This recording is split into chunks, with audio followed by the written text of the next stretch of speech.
Hello my dear students of Athena Academy. Today I am going to teach you a lesson from your Hindi book. The chapter name दोस्त की पोशाक. दोस्त की पोशाक. So let's start. बच्चों, आज मैं तुम लोगों को यह चैप्टर सिखाऊंगी. चैप्टर नेम दोस्त की पोशाक. दोस्त की पोशाक. पोशाक का मतलब आप लोगों को पता है ना, पोशाक यानी कपड़ा और दोस्त दोस्त यानी फ्रेंड. एक बार नसीरुद्दीन अपने बहुत पुराने दोस्त जमाल साहब से मिले. वे अपने पुराने दोस्त से मिलकर बहुत खुश हुए. कुछ देर गपशप करने के बाद नसीरुद्दीन ने कहा, चलो दोस्त मोहल्ले घूम आए. जमाल साहब ने जाने से मना कर दिया और कहा कि मैं इस मामूली सी पोशाक में लोगों से नहीं मिल सकता. तब नसीरुद्दीन ने कहा कि इतनी सी बात. नसीरुद्दीन ने तुरंत जमाल साहब के लिए एक फर्कीली अस्कन अर्थात चमकदार पोशाक निकाल कर लाए और कहा, इसे पहन लो. इसमें तुम बहुत खूबसूरत लगोगे और सब देखते ही रह जाएंगे. दोनों घूमने चले गए. दोस्त को लेकर नसीरुद्दीन पड़ोसी के घर गए और नसीरुद्दीन ने पड़ोसी से कहा, ये मेरे बहुत अच्छा दोस्त है जमाल साहब. आज बहुत सालों के बाद इनसे मुलाकात हुई और इन्होंने जो पोशाक पहन रखी थी वह मेरी है. यह बात सुनकर जमाल साहब पर तो मानो घरों पानी भर गया. बाहर निकलते ही मुंह बनाकर उन्होंने नसीरुद्दीन से कहा, तुम्हारी कैसी अकल है?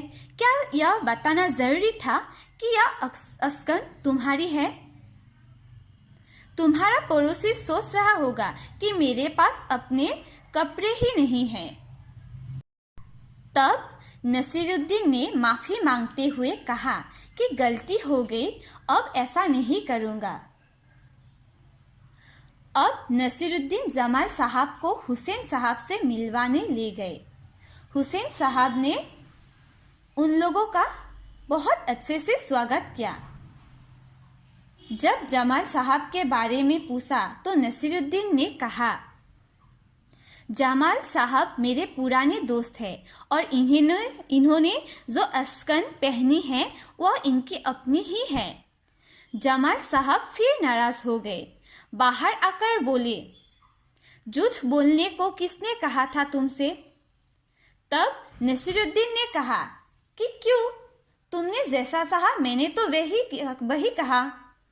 तब जमाल साहब ने कहा कि पोशाक की बात कहे बिना काम नहीं चलता क्या तुम्हारा?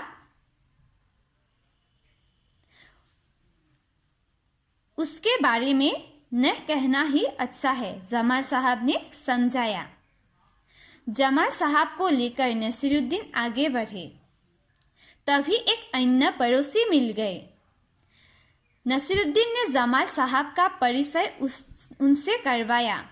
मैं आपका परिचय अपने पुराने दोस्त से करवा दूं? यह है जमाल साहब और इन्होंने जो अस्कन पहनी है उसके बारे में मैं चुप ही रहूं तो अच्छा है. तो बच्चों, अब तुम लोग बताओ, तुम लोगों ने इस चैप्टर में क्या सीखा?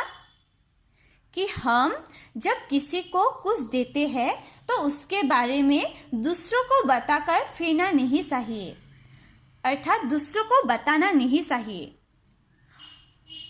अगर हम जब बताते हैं तो यह बात जिसको हम कपड़ा देते हैं या कुछ देते हैं, यह बात वह सुने तो तब उसे बुरा लगता है.